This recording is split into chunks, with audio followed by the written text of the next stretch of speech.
everyone. Welcome back to our English Conversation podcast, where we learn English with AI.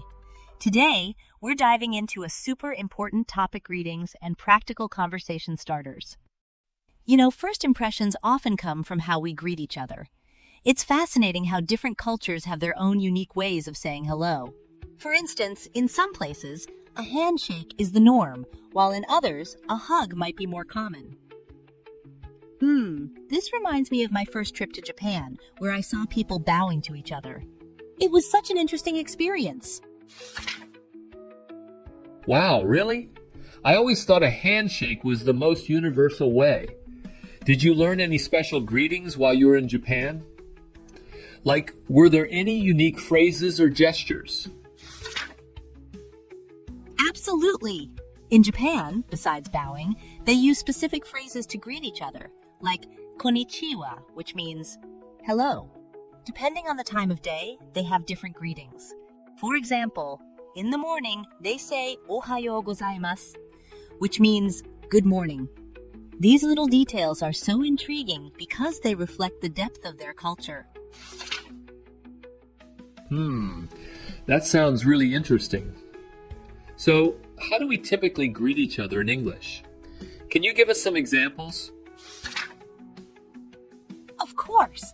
In English, the most common greetings are hello or hi. If you want to be a bit more formal, you can say good morning in the morning or good afternoon in the afternoon. These are very basic greetings. For instance, when you meet a friend, you might say, "Hi, how are you?" This kind of greeting feels very natural. Oh, I see. But what if I want something more casual? Like when I'm just chatting with friends? Great question. In casual situations, you can use phrases like, "How's it going?" or "What's up?" These expressions make the conversation feel more friendly. For example, when you run into an old friend, saying "long time no see" shows that you care about them. Wow, those sound awesome. But what if I want to wrap up a conversation? Is there a special way to say goodbye? Definitely. When ending a conversation, you can say goodbye or bye, which are the most common ways. If you want to be a bit more warm, you can say see you later or good night in the evening. These are very natural ways to say farewell. For instance, when you're hanging out with friends and it's time to leave, saying good night, sleep well, makes the other person feel appreciated. I get it now. Besides greetings and farewells, are there other everyday phrases we should know? Like, how do we express gratitude? Great question. In English, when you want to express gratitude, you can say thank you or thanks.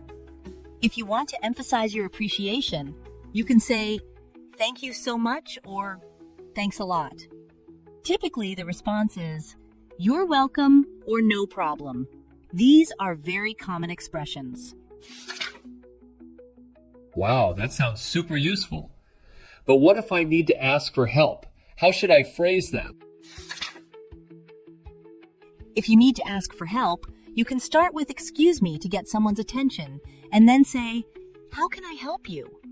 This is a very polite way to ask for assistance. For example, in a store, you might say, excuse me, can you help me find this item?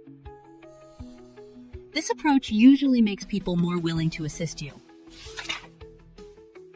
Wow, these tips are incredibly helpful. What other practical topics can we discuss? Like, how about the weather? Weather is a fantastic topic. You can say, it's such a beautiful day, isn't it? The other person will likely respond, yes, the sun is shining and the weather is perfect. This kind of conversation can make your interaction feel more relaxed. For instance, when you're walking in the park, this kind of dialogue feels very natural. Wow, now I know how to start a conversation, but what if I want to talk about hobbies? Great question. You can ask, what do you like to do in your free time? This question can lead the other person to share their interests. For example, if they say they enjoy reading, You can follow up with, "What kind of books do you enjoy?" This kind of question makes the conversation deeper. Wow, that sounds like a fun conversation. But what if I want to chat about travel? Travel is also a wonderful topic. You can ask, "Have you traveled anywhere recently?" If they say they've been somewhere, you can follow up with, "What was your favorite part of the trip?" This kind of question can make the conversation more lively. Wow, this is all so useful. I think this episode on greetings and practical topics will really help everyone. Thank you for sharing today. I learned so much. I hope everyone subscribes to the channel because we have more exciting content coming up. Goodbye.